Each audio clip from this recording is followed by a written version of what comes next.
like when you can take your plastic water bottle, grind it up, and then pour that into a Gigabot printhead and print something useful.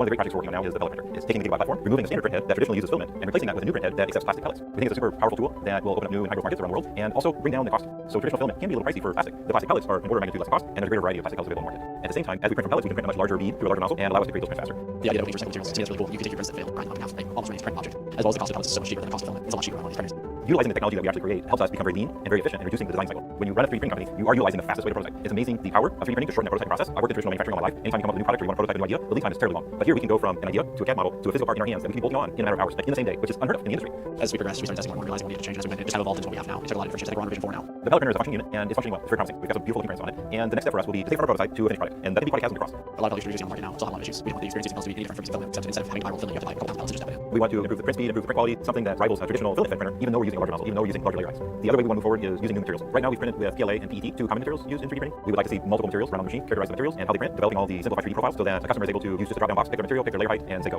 We see that just as the first step. The second step would be to bring in the recycled material. That's really our goal. So it's innovations like this that really keep 3D pushing forward on the technology and delivering a product that customers not only want now, but they'll have use for in the future.